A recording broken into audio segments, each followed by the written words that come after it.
देखो प्रश्नावली 3.3 बेटा, इसका पहला क्वेश्चन है निम्न समीकरणों के युग्म को विलोपन विधि तथा प्रतिस्थापन विधि से हल कीजिए, कौन सी विधि अधिक उपयुक्त है?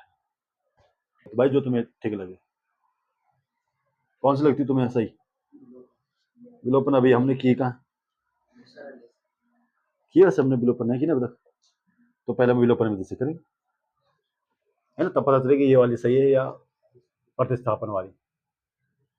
क्वेश्चन नंबर 1 का पहला, हमारे पास समीकरण दे रखी हैं x plus y is equal to 5 और इसका युग्म दिया है 2x minus 3y is equal to 4। सबसे पहले हम किससे करेंगे? विलोपन विधि से। विलोपन विधि भी समझेंगे और हल भी करेंगे। x plus y is equal to 5 और इसको दे दो नंबर 1, ठीक है ना, कोई दिक्कत नहीं है। और दूसरे में है 2x minus 3y is equal to 4, समीकरण नंबर 2, क्योंकि कुछ भी कॉमन नहीं है तो सीधा इनका नंबर 1 नंबर 2 देना है। ओके, अब लिखेंगे विलोपन विधि से हल। विलोपन विधि से हल।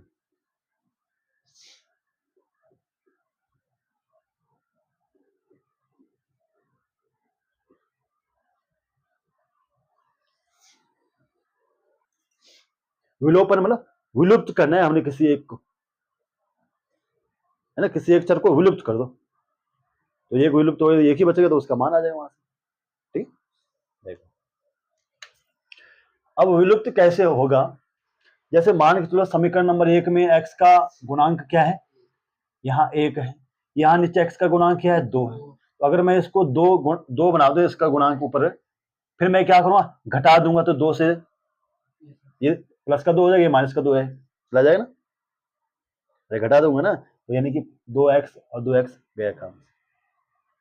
ठीक है, देखो मैं क्या करूंगा, समीकरण 1 को पकड़ूंगा और उसमें क्या करूंगा, हाँ, समीकरण 1 में 2 से गुणा करने पर, क्यों कर रहा हूं 2 से गुणा, ताकि दोनों समीकरणों के जो x चर है ना उनके गुणांक समान हो जाए।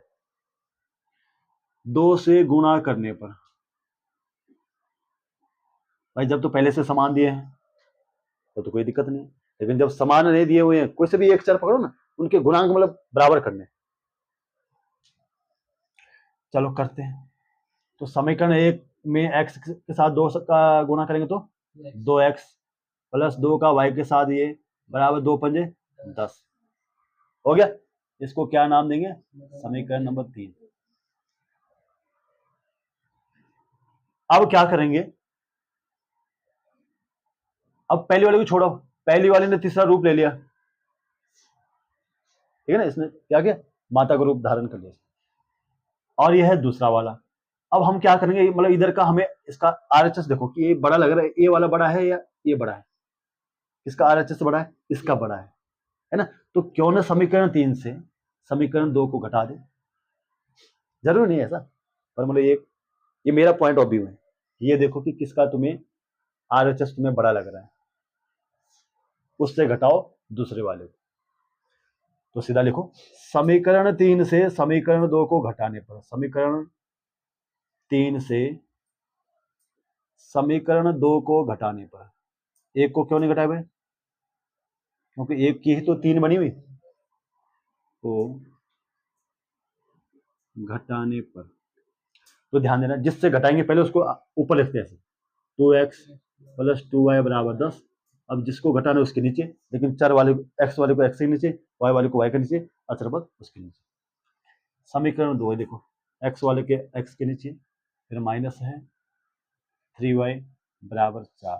अब क्या करते हैं, जो नीचे वाले हैं ना इनके साइन चेंज कर देते हैं, जैसे देखो 2x है ना, ये प्लस का है माइनस का, ये माइनस का है प्लस का, अच्छा इसका हो गया, ये प्लस का है माइनस का, ऐसे नीचे वाले की जो साइन है उनको अपोजिट कर देना है।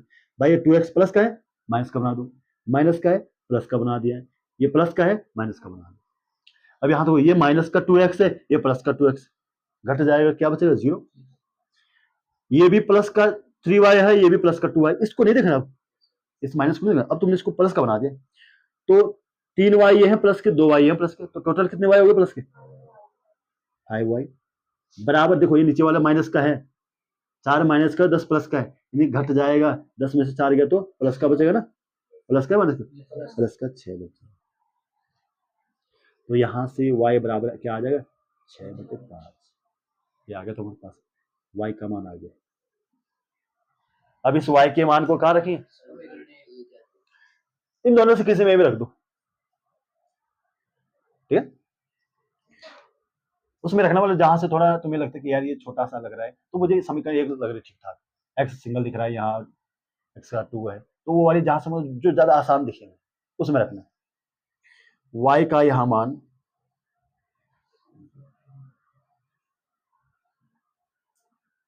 समीकरण एक में रखने पर, तो भाई यही विधि लगभग ठीक है, क्योंकि ये क्या है, एक की तरफ सॉल्व हो रही, ज्यादा लंबी नहीं है, चलो रख दो। x प्लस y का मान कितना है? 6/5 इज इक्वल टू कितना है? 5।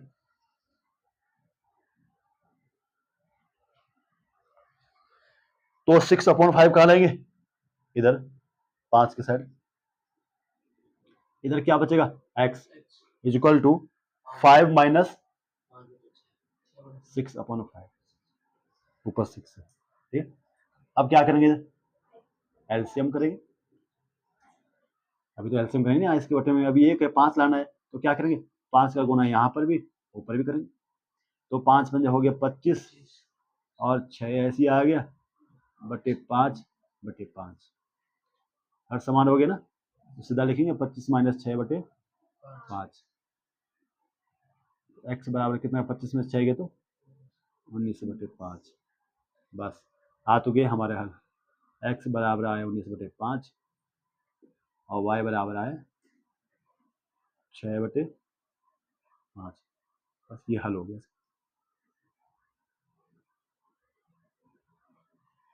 कौन सी विधि से? विलोपन विधि से। हर क्वेश्चन को हम दोनों विधियों से नहीं करेंगे, इसको कर लेते प्रतिस्थापन विधि से, ठीक है, पहले इतना होता है, लेकिन हर क्वेश्चन को हम विलोपन विधि से जरूर करेंगे, क्योंकि विलोपन विधि हमने स्टडी की है।